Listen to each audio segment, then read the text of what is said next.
I'm filming this video in a different location, usually film in my studio, but now I'm filming from my kitchen. That's because I play Starship Captains on my kitchen table, both by myself with the solo version and with a friend. And setup is fairly elaborate, so I thought I would film the main segment while the game is already set up, and then we'll go to the studio for the conclusions. In Starship Captains, we are captains of starships, and we go around the galaxy performing missions, fighting against pirates, doing diplomacy, science, research. Now, the inspiration is not that hard to figure out when you see that one of the missions is to find the legendary Roddenberries. Missions, well, that's a big source of points in the game. First, I wanted you to have a general look at the board, and I want to also not to waste too much time before I start raving about the components. The production values are amazing. Look at the starships here. These adorable three-dimensional cardboard tokens. The missions that are on the board at the beginning of the game, you randomly place some missions on the board. Some spaces will receive a number token. We'll see later what that does. But each mission has its own awesome, dedicated, super thematic, fun, cute, cool piece of art. Just great quality. And I haven't even, and again, of course, my favorite of them all is the first contact, which is always a tricky business. But then, what really takes the headlines in terms of production is your starship. This board here that represents your starship. Each player will have one. The position is indicated by the token on the board. But here's where you have your engine of actions. The general idea is this. You have three types of ensigns, blue, red, and yellow, representing tech, movement, and combat respectively. And you have the cadets. They're very enthusiastic, but they don't know how to do much. You will, during your turn, you will use one or more of your ensigns to perform actions or to complete missions. Once you use that ensign or ensigns, because a mission may take multiple ones, they go there in the queue. And you will continue doing like this until you don't have enough stuff going on here to perform actions. During the game, you will also collect cargo, and you can spend cargo to trigger an action of a certain color. For example, and you need two matching cargo tokens. For example, I could spend these two to perform the action that usually would be performed by a yellow ensign, or these two to perform an action to be performed by a red ensign. So once you pass, because you cannot possibly do anything anymore, or you decide to pass for whatever reason, well, you're out of that round. Once everybody passes, the round is over, you start the next round. There are 4 rounds, at the end of which we score victory points and we see who the winner is. And at the end of a round, all of the people from your queue go back into your ready room, with the exception of 3 that stay there. Each round you also get a new cadet. Now you may have noticed here the silence head. That's what I thought this was when I was punching the game, but no, they're medals. At the beginning of your turn, you can spend medals to train and promote your crews. For example, for the cost of 1 medal, you can change the color of an ensign, yellow to blue, blue to red, whatever it is. Or you can turn the poor cadet into an ensign of one of these colors. You can also spend 3 medals to promote an ensign to a commander role. If you do so, now basically when you activate that figurine, it will perform 2 actions. Either it will perform 2 actions right away, or basically you perform an action, you go there, and then you retrieve a person of the same color, lower rank, and put it into your ready room. So basically you perform 2 actions right away, or perform 1 and bank 1. That's the general idea. Here we have slots where we're going to place cargo, as you can see. We also have slots during the game. Hopefully we will destroy pirates. Once you do that, then it becomes a trophy, and I like the idea of these like super cool futuristic starships with a collection of heads on the bridge basically. But then we have these tokens here that are taking up our storage slots, and this is damage. You start the game with 3 damage on your starship, and you need to use game effects such as repair to remove that. So you start the game with 4 basic actions: movement, attack a pirate, collect a technology, perform a repair, which means remove one of those tokens. And the general idea is that you will use one of your ready crew members, tap, perform the action, and then place the corresponding figurine in the queue. You also have, however, a secondary board, which is this one here, which also starts with some damage on it. So it only has 2 slots that are available at the beginning, and you need to use the repair action to remove these if you want to free those up. This area, each player has one such display, is where you place your technology cards, which you will collect during the game. And some technologies will just give you different kinds of advantages, say different bonuses and things. But let's go back there, because I want to show you that some actually will create new rooms. Another important thing, when you place a technology on your personal board, if you're matching those icons, you collect the corresponding bonus. So for example, by placing that card there, I'm gonna collect a medal or a silence head. I'm gonna collect a medal. I love medals. This advantage here, I place it there. Look at that.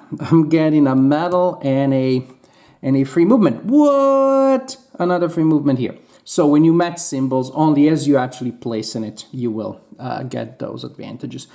So whatever the advantages are, whatever advantages are described on your personal display, you can use them. But then also these rooms, you can use them. And so that's why, for example, this can be used by a red miniatures, exactly like the red space printed on my personal display. That's why I could use a commander to go there, tap that twice and perform that action twice, or tap, and then go to the queue. So again, that's how you could perform multiple actions that are different from each other with a commander if you have the corresponding room. Because the idea is still that the miniatures will perform actions of their own color. Through game effects and rewards, you will also be able to collect some androids that are temporary help.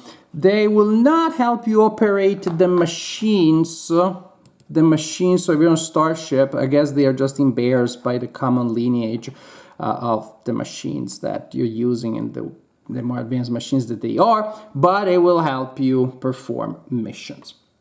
So the general idea is this, that when it is your turn, you will start, if you want, by promoting or training somebody.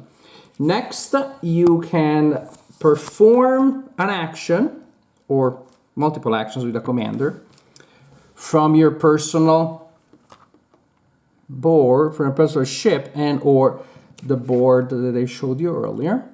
You perform an action like that. Or if you already are on a planet with a mission card, then you can resolve the mission. How does this work? Well, if you perform an action, if you perform the movement, it's pretty simple. A standard movement is 2 arrows, meaning you get to move through up to 2 connections, like 1, 2, that would be legal. 1, 2, that would be a single movement. 1, 2, that would be also legal, but I move through a pirate ship. If you move through a pirate ship during movement, you take a damage, which is one of those tokens that you need to place in one of your cargo holders, or I should say storage spaces. So that's for movement. However, I can also choose the yellow action, which is to attack, in which case I can attack a ship, a pirate ship, which is adjacent to my current location. What happens, the sequence is first I take damage, that's annoying, and then I collect the ship, which gives me a reward. This one, for example, gives me an android that goes in my ready room and can be used later. And there's also another kind of pirate ship that gives you as a reward a medal and a cargo token. These are the two rewards that you find for destroying pirates. The action of collecting a technology, well, you collect a card from the sequence, from the line of cards that I showed you earlier, in case you forgot. It's right there. What I can mention now is that, again, some cards represent rooms, some cards different bonuses, and then there are some Omega cards that don't do anything during the game, but they will allow you to score extra points at the end of the game. And the action of repairing is, well, you remove those damage tokens. But when you are on a mission, that is when it is. That's one of the major elements of the game, really. Now, you will place normally the cards and the card next to your ship, not the ship next to your car, but I'm doing it this way because it looks neat. Then you need to fill the lines of the mission. Usually you will want as much as possible to match the colors, because if you do so, then you're going to collect the corresponding rewards. Otherwise it looks like you can ignore that. So I'm dealing with the omnipotent being and wondering, what does an omnipotent being need? Why would an omnipotent being need a starship? That's what I'm wondering. So I complete the mission because I have the corresponding people next to it. The reward, I take a damage, but then I get to advance 2 spaces on a track. I'll tell you later what that means. And also I get to warp. That symbol means I can go wherever the heck I wanna. Or maybe suppose that this is the mission that I was completing, then all it would have taken would have been this pile here, which gives me a repair and an advancement on the Federation, the cooperative track. So there are 3 diplomatic tracks, and again, the cooperative is the kind of organization that we're working for. Let's look at those tracks. And as you can see, as a reward, sometimes you will get to advance on a specific track. Other times, you can choose which one. So for example, this is the one of the cooperative, which is kind of like, you know, a federation of planets. And suppose I just got 2, boom, boom. When you reach or pass an advantage, then you collect the corresponding bonus, of course. So this is for the so-called cooperative. That is for the pirates. Yeah, sometimes you cavort with space pirates. And that is for the tin cans, which I think is a fairly offensive word for synthetic androids. So the idea is still the same. When you get a bonus that lets you advance, you will collect stuff. Also, as you may notice, there are little numbers written there, and that is the number of points. If this player is there at the end of the game, they score 4 points because of that. So each diplomacy track will give you points at the end of the game. Also, each has a card placed on it. When somebody passes the threshold indicated there with the line going to the card, that event is triggered. It's triggered once per game, and then you want to remove the card as a reminder of that, or turn it face down, because only 2 events from the diplomacy tracks can be triggered each game, not all 3. And since the pirate one is usually bad, or can be bad, maybe you want to negotiate so that you fulfill the other 2 first, so this one doesn't have to be triggered. Or you want to be annoying and go with the pirates, do that, sure, whatever, it's up to you. So, we just completed a mission. Now, remember those tokens that are numbered here? They are numbered 1 to 5. What you're going to do, you take the highest number available token, place it face down in the space of the mission that we just completed, and you add a new mission there. Suppose that next turn somebody completes this mission here. Now the highest available Token is a 4. The 4 goes there and is face down, and we place a new mission. That's how the missions get replenished. When the token number 1 is flipped, a lot of pirates are added to the board, and that's all that there is. After that, you turn these tokens face up again and you reset the whole idea. And that's how pirates end up on the board, and that's how new missions are added to the board. So continue like this, activating your crews, improving your crews, working with androids, shooting at pirates from time to time, doing all sorts of crazy stuff until it's the end of the game and you will score points. You will score points for the missions that you completed. That's the value of each mission. The points from the diplomacy tracks, the Omega cards. So for example, if I have this one, it's each blue member of my crew, each little Smurf is worth a point. Each promoted officer, android, and or pirate trophy you have on your ship at the end of the game is 1 victory point. Each cargo or medal you still have is half a point. Each damage you still have, you lose a point. Total all the points, and the winner is the player with the highest total. I like this game. I like it quite a bit. When I read the rulebook, my first worry was that the game was going to be too short because it didn't look like there were going to be a lot of actions. And yes, if you complete a mission in the first round, you're not going to do a lot else that round. But you could spend the first round, maybe shoot at the pirate, maybe collect some technologies, build a little bit of an engine there. But then as you get more cadets, as you promote your ensigns so they can perform 2 actions, round 3 and round 4 are not going to feel too short. Overall, my worry that the game was going to be too short simply didn't materialize because it turned out that the game felt just right. Mind you, I played it with 2 players only, and I felt that again felt just right. I wonder if it's actually with more than 2 players is gonna take too long, there's gonna be too much downtime. Because ultimately, there isn't any real interaction. When other players are taking the turn, you are gonna wait for your turn to go. And again, there is no interaction there. There's gonna be some chaos. Sometimes you need to update the board, and you're gonna look at what they're doing, but ultimately you just have to wait. So at 2 players, I like it very much.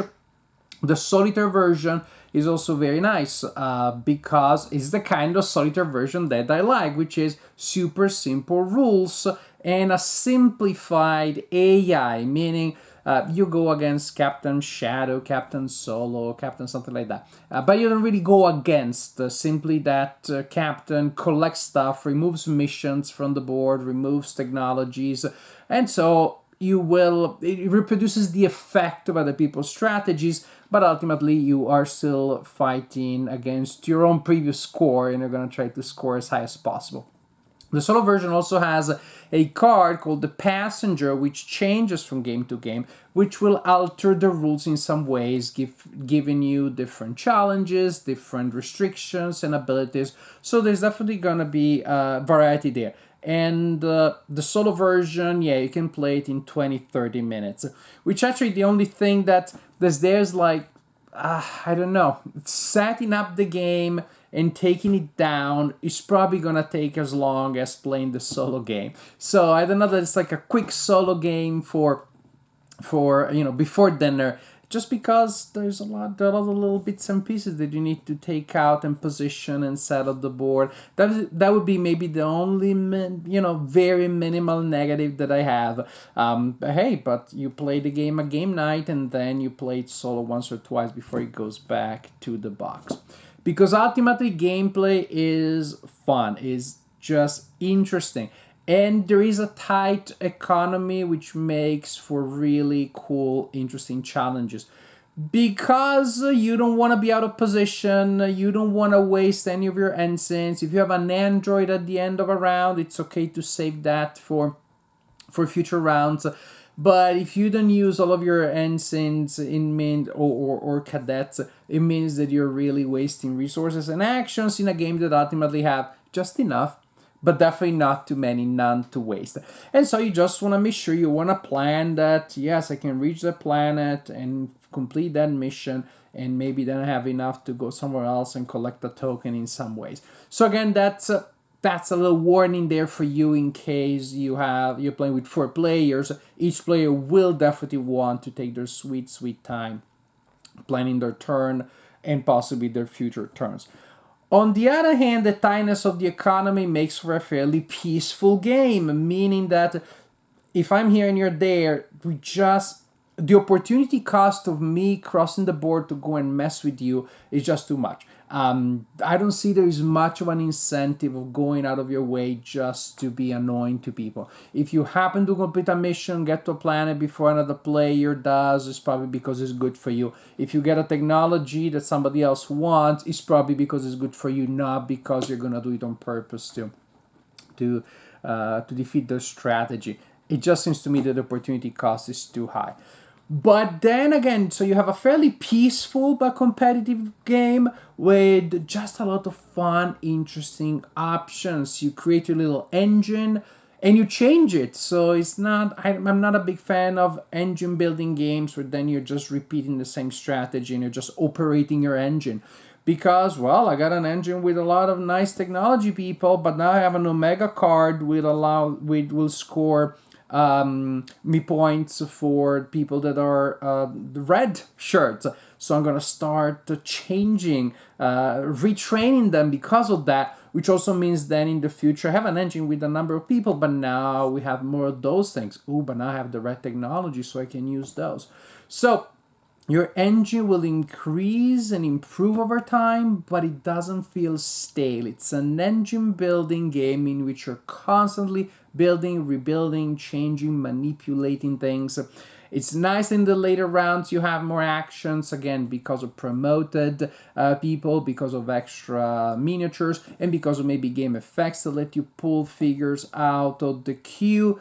But it doesn't get to the point of becoming ridiculous like in some early games, such as Dominion. Back in the day, again, I have the painful memories of sitting there when somebody buys a card that gives them an action, they use it to buy 2 more actions, and they use those actions to collect something, but then mainly buy more actions, and so on and so forth for the longest time. You do have more actions at the end, but not up to the point I find that kills the pace of the game. So what you have here is a game that is really pretty, really stunning production, really pleasant, a lot of interesting thematic elements for people who understand and love the TV show and the franchise that this game is based on quite clearly. Gameplay which is fluid, dynamic, with interesting targets of opportunity that emerge, with just a really fun engine building and engine remaking and tweaking mechanism there. Again, it works very well solo also, so I'm very happy. I'm very pleased with Starship Captains.